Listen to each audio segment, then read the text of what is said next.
Hi friends, இன்னைக்கு வீடியோக்குள்ள போறதுக்கு முன்னாடி என்னோட சேனலை நீங்க சப்ஸ்கிரைப் பண்ணலனா ப்ளீஸ் சப்ஸ்கிரைப் பண்ணுங்க. நான் புதுசா அப்லோட் பண்ற வீடியோ உங்களுக்கு உடனே தெரியணும்னா பெல் ஐகானை கிளிக் பண்ணுங்க. இந்த வீடியோ உங்களுக்கு பிடிச்சிருந்துச்சுனா லைக் பண்ணுங்க, உங்க फ्रेंड्स கூட ஷேர் பண்ணுங்க.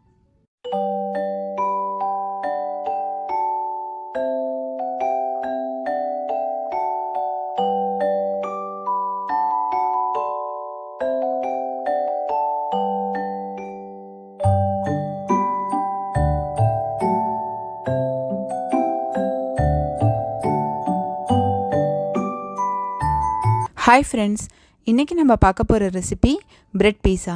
இது எப்படி செய்கிறதுன்னு பார்க்கலாம்.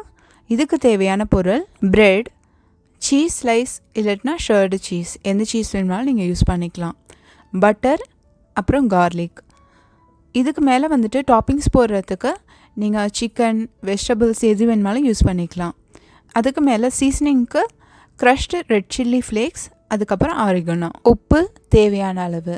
முதல்ல வந்துட்டு பட்டரை நல்லா மெல்ட் பண்ணிக்கலாம். இதில் வந்துட்டு பார்த்திங்கன்னா நம்ம துருவி வச்சுருக்கிற பூண்டை வந்துட்டு போட்டு நல்லா மிக்ஸ் பண்ணிக்கலாம். இதில் வந்துட்டு ஒரு அரை டேபிள் ஸ்பூன் வந்துட்டு நம்ம டாப்பிங்ஸை வந்து ஃப்ரை பண்ணுறதுக்கு யூஸ் பண்ணிக்கலாம்.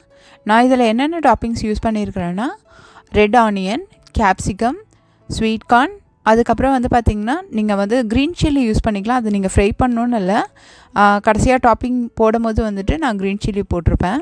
நீங்கள் வந்துட்டு உங்களுக்கு சிக்கன் வேணும்னா தனியாக கூட லைட்டாக ஃப்ரை பண்ணிக்கோங்க. ஃப்ரை பண்ணிட்டு இதில் ஆட் பண்ணிக்கலாம். இப்போ வந்துட்டு நம்ம தேவையான அளவுக்கு உப்பு, அதுக்கப்புறம் காஞ்ச மிளகாவோட ஃப்ளேக்ஸ். அது வந்து காஞ்ச மிளகாவை கொஞ்சம் அரைச்சிக்கிட்டிங்கன்னா கூட இந்த மாதிரி கிடைக்கும் நமக்கு.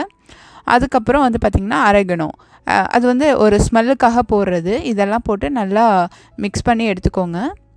இப்போ வந்து டாப்பிங்ஸ் ரெடி ஆகிடுச்சு. அதே பேனில் வந்துட்டு நம்ம தேவையான அளவுக்கு அந்த பட்டர் மிக்சர் வந்துட்டு நம்ம போட்டுக்கலாம். இதில் வந்து பார்த்திங்கன்னா ப்ரெட்டை வந்துட்டு ரெண்டு பக்கமும் அந்த பட்டர் படுற மாதிரி ப்ரெஸ் பண்ணி எடுத்துக்கோங்க.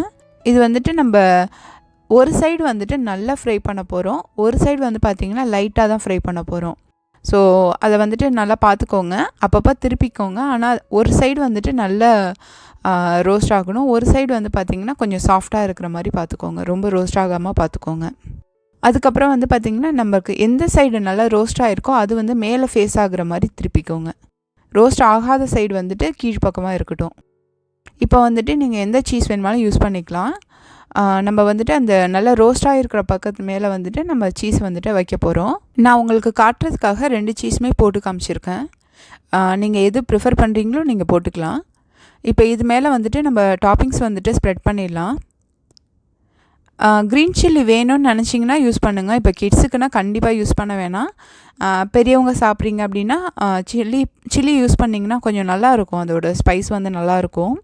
இப்போ இதுக்கு மேலேயுமே நம்ம வந்து சீஸை வந்துட்டு லைட்டாக ஒரு லேயர் வந்து போட போகிறோம். இதை வந்து கவர் பண்ணி வச்சு குக் பண்ணுங்கள். ஸோ சீஸ் வந்து நல்லா மெல்ட் ஆகி வரும்.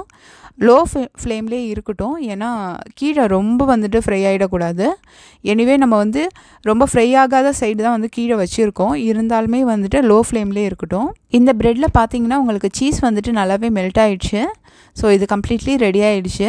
இந்த சீஸ் வந்து பார்த்திங்கன்னா நான் அந்த ஷீட் மாதிரி போட்ட அந்த சீஸ் வந்துட்டு இது நல்லாவே க்ரீமியாக அப்படியே மெல்ட் ஆகிருக்கு, ரொம்பவே நல்லாயிருக்கு. இப்போ வந்து பார்த்திங்கன்னா நான் துருவி போட்ட அந்த சீஸ் வந்துட்டு கொஞ்சம் டைம் எக்ஸ்ட்ராவாக தேவைப்பட்டுச்சு மெல்ட் ஆகுறதுக்கு. இப்போ இந்த ப்ரெட்டுமே ரெடி ஆகிடுச்சு. இதை நம்ம பிளேட்டில் மாற்றிட்டு சர்வ் பண்ணலாம். இப்போ பார்த்திங்கன்னா ரொம்ப ஈஸியாக, அதே சமயம் ரொம்ப சீஸி அண்ட் க்ரன்ச்சியான பிரெட் பீஸா ரெடி ஆகிடுச்சு. 2 சீஸோட டேஸ்ட்டுமே வந்து பெரிய டிஃப்ரென்ஸ் கிடையாது, ஒரே மாதிரி தான் இருந்துச்சு. ஆனால் அந்த ஸ்லைஸ் மாதிரி இருந்த சீஸ் வந்துட்டு டெக்ஸ்டர் வந்துட்டு ரொம்ப க்ரீமியாக, அதே சமயம் ஈஸியாக மெல்ட்டாக இருந்துச்சு. ஸோ நீங்களும் கண்டிப்பாக இதை ட்ரை பண்ணி பாருங்கள். இந்த ரெசிபி உங்களுக்கு ரொம்ப யூஸ்ஃபுல்லாக இருக்கும்னு நினைக்கிறேன்.